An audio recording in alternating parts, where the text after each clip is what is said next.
Syekh Abu Bakar bin Salim, beliau dilahirkan di kota Tarim pada tahun 919 Hijriah, yakni pada abad yang ke-9, tepatnya pada tanggal 13 Jumadil Akhir. Beliau dilahirkan dengan seorang ayah yang bernama Al-Habib Salim bin Abdullah bin Abdurrahman As-Saghaf Al-Imam Al-Wadi Ahghaf, yang bersambung lagi nasab beliau kepada Al-Imam Al-Faqih Muqaddam Muhammad bin Ali Ba'alawi, dan bersambung lagi kepada Imam Muhajir Ahmad bin Isa, dan bersambung lagi kepada Al-Imam Ali Zainal Abidin As-Sajjad Ibn Hasan As-Syahid Ibn Ali bin Abi Talib wa Fatimatuz Zahra bint Rasulullah sallallahu alaihi wasallam, dan ibunda beliau Syarifah Hubabah Talhah, cucu daripada Al-Habib Ali bin Agil, cucu daripada Al-Habib Abu Bakar As-Sakran bin Abdurrahman As-Saghaf. Di waktu kecil, ayahanda beliau Al-Habib Salim mengadu kepada Al-Habib Ahmad bin Abdurrahman Syihabuddin tentang anaknya yang kurang dalam mempelajari dan menghafal Al-Quran. Maka Al-Habib Ahmad bin Abdurrahman Syihabuddin mengatakan, ya Salim, da'hu, wahai Salim, biarkan anakmu ini, jangan paksa dia, nanti dia sendiri yang bersemangat dengan semangat yang luar biasa dalam menghafal dan mempelajari Al-Quran. Setelah daripada perkataan itu, maka Syekh Abu Bakar bin Salim, beliau menghafal Al-Quran dan mempelajarinya, dan berhasil menghafal Al-Quran dalam waktu 4 bulan saja. Beliau pernah mengatakan, man lam yujahid lam yusyahid, siapa yang tidak bersungguh-sungguh dalam mengharap anugerah daripada Allah, maka dia tidak mendapatkan anugerah itu dan tidak menyaksikan keindahan-keindahan Allah Subhanahu wa taala. Di antara mujahadah beliau, seakan-akan bukan manusia yang melakukan ini, maka beliau setiap malam berjalan daripada kota Inat menuju kota Tarim. Jikalau naik mobil mungkin kira-kira 30 menit. Kita bayangkan saja kalau berjalan dengan kaki. Beliau setiap malam melakukan salat tahajud di setiap masjid-masjid yang ada di kota Tarim.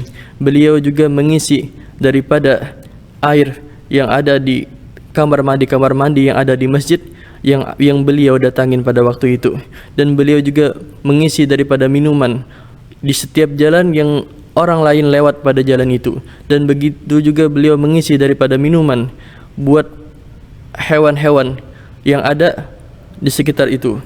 Dan beliau salat subuh di kota Ainat, dan pada waktu itu yang ada di kota Tarim, masjid yang ada di kota Tarim itu sekitar 360 masjid. Bahkan ketika musim dingin, beliau tetap istiqomah dalam melakukan hal itu. Sampai ketika itu, sampai berjalan, kaki beliau mengeluarkan darah dan menetes di jalan itu. Sampai orang lain mengatakan dan mengetahuinya bahwasanya yang berjalan itu apa? Syekh Abu Bakar bin Salim, dengan melihat daripada darah itu. Dan beliau tidak pernah meninggalkan daripada salat duha dan salat witir. Salat duha beliau 8 rakaat dan salat witir beliau 13 rakaat. Tiap hari beliau lakukan itu. Dan setiap malam beliau beribadah kepada Allah Subhanahu wa taala sampai digelar dengan fakhrul wujud, kebanggaan yang ada. Sebab apa? Sebab selama 40 tahun beliau wudu salat isya beliau dipakai buat salat subuh. Apa yang beliau lakukan? Beliau beribadah, berzikir kepada Allah Subhanahu wa taala, sampai beliau pernah mengatakan, selama 1 tahun aku enggak pernah tidur di waktu siang dan di waktu malam. Yang aku lakukan apa? Aku munajat kepada Allah Subhanahu wa taala. Adapun keilmuan beliau itu sangatlah luar biasa. Beliau lebih cinta dengan kitab fikih Imam Nawawi, yaitu Minhajut Talibin, sampai beliau menghatamkannya sebanyak 3 kali.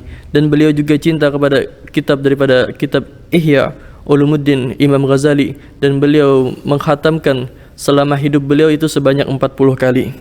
Di antara akhlak dan adab beliau ketika duduk dalam keadaan tawarruk, yakni ketika duduk tasyahud akhir. Dan beliau duduk seperti itu, duduk di hadapan manusia, siapapun, orang alim, orang yang biasa. Dan beliau melakukan itu sebanyak 40 tahun. Jadi, dan para muhibbin bertanya kepada beliau, ya Habib, apakah engkau enggak capek ketika duduk dengan keadaan itu? Padahal engkau dalam keadaan tua. Beliau menjawab, inilah duduk seorang hamba di hadapan Tuhannya. Beliau mengarang kitab Miftahus Sarair yang di usia muda beliau, yaitu 17 tahun. Di antara guru-guru beliau adalah Al-Imam Syihabuddin Al-Akbar, Ahmad bin Abdurrahman. Ini adalah guru mursyid beliau, dan beliau juga berguru kepada Syekh Ma'ruf bin Abdullah Bajamal di kota Shibam, dan beliau berguru kepada Syekh Ma'ruf Bajamal itu bukanlah susah, bukanlah mudah, dan beliau berguru kepada Syekh Ma'ruf itu bukanlah mudah.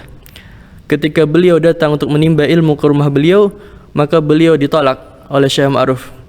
Tetapi tetap beliau berdiri di depan rumah beliau walaupun dalam keadaan panas selama 40 hari, sampai Syekh Ma'ruf itu mengizinkan beliau untuk menjadi muridnya. Di antara perkataan hikmah beliau, "Man nadhara ila nafsihi bi aini ridha, nadharallahu ilaihi bi aini sukh." Siapa yang memandang kepada dirinya dengan pandangan kebanggaan, maka Allah memandang dirinya dengan pandangan kehinaan. Dan man nadhara ila nafsihi bi aini sukhti wa man nadharallahu ilaihi bi aini ridha. Siapa yang memandang kepada dirinya dengan pandangan kehinaan, maka Allah pandang dirinya dengan pandangan keridhaan. Pada tahun 992 Hijriah, tepatnya malam Ahad, tanggal 27 Zulhijjah, beliau dipanggil oleh Allah Subhanahu wa taala di usia 73 tahun, meninggal di kota Ainat, dan beliau dimakamkan di kota Ainat juga. Beliau meninggalkan 13 putra dan 4 putri, dan semuanya para aulia dan para salihin. Banyak para aulia dan para salihin mengatakan keberkahan daripada Syekh Abu Bakar bin Salim itu mengalir sampai sekarang. Bisa dilihat daripada kitabnya, daripada syair-syairnya, daripada keturunannya semua. Beliau sangat rahmah. Bahkan beliau membuat daripada 1000 roti yang beliau buat daripada dapur-dapur beliau, dan setiap harinya beliau bagikan kepada semua masyarakat. Nahnul kiramu faman atana qasidan nala sa'adata indama yalgana. Kami kelompok-kelompok daripada orang-orang yang mulia, siapa yang datang kepada kami dengan tujuan yang baik, maka dia akan mendapatkan kebahagiaan ketika bertemu dengan kami.